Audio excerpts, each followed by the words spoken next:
L'ange dit aux femmes: Vous, n'ayez pas peur.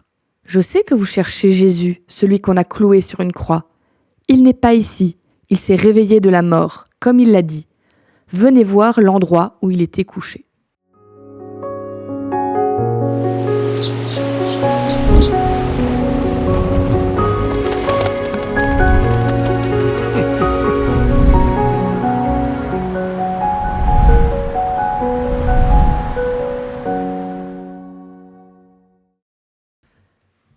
La mort, j'ai envie de dire, c'est le grand ennemi de l'humanité. C'est cet ennemi qu'on combat, mais qui finit toujours par gagner à la fin. D'ailleurs, on a les médecins, tout le personnel soignant, tous ces gens qui luttent contre la mort avec courage, avec acharnement, qui font de leur mieux. Et pourtant, ils font un combat, ils savent qu'ils finiront par le perdre, à un moment ou à un autre. C'est d'autant plus courageux de continuer à se battre pour ça. C'est pas pour rien que la peur de la mort, c'est une des peurs les plus répandues chez les êtres humains. Qu'est-ce qui se passe après ? Qu'est-ce qui va m'arriver ? Comment je vais me sentir à ce moment-là ? Ce texte dans Matthieu 28, pour moi, il est fondamental. Parce qu'il rappelle une chose. La mort, c'est pas normal. On n'a pas été créé pour mourir au départ. C'est normal qu'elle nous fasse peur. Et donc, il y a cet ange qui se retrouve face à des femmes qui viennent se confronter à la mort. Et pas la mort de n'importe qui. La mort de quelqu'un qu'elles ont aimé, qu'elles ont suivi, qu'elles ont soutenu. Je remarque d'ailleurs que c'est les seuls qui étaient encore là. Tous les autres étaient partis. Mais ces femmes-là, même après la mort, elles ont voulu marquer leur soutien à Jésus.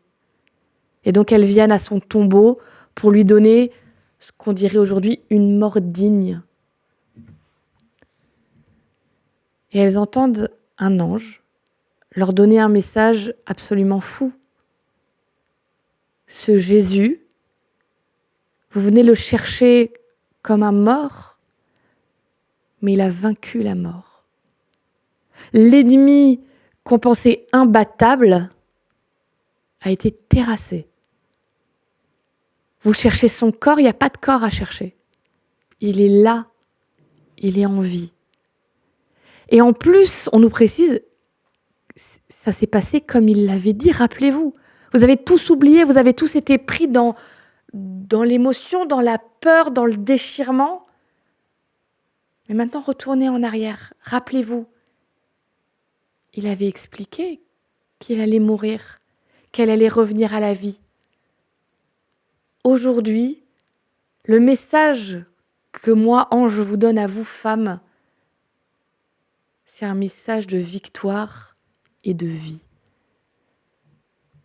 Alors, ok, c'était incroyable sur le moment.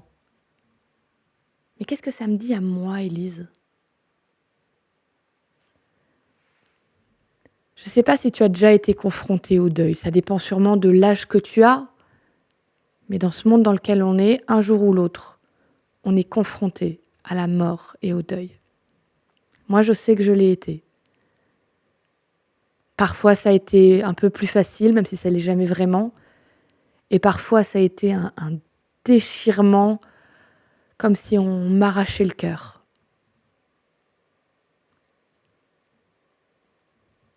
Mais cet ange qui est apparu à ces femmes, son message, il est pour moi aujourd'hui. Il est pour toi aujourd'hui. La mort, tu pensais qu'elle était toujours gagnante ? Moi, je te le dis, c'est faux et Jésus l'a prouvé. Tu pensais qu'il n'y avait plus qu'à dire au revoir à un souvenir ? Moi, je te dis que ces personnes qu'on a perdues se réveilleront. Et ce message-là, cette espérance-là, elle n'a pas de prix.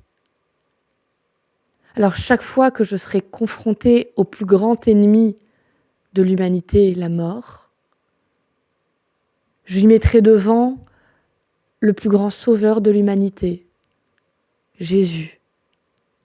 qui me dit « N'aie pas peur, le combat, je l'ai mené pour toi et je l'ai déjà gagné pour toi ».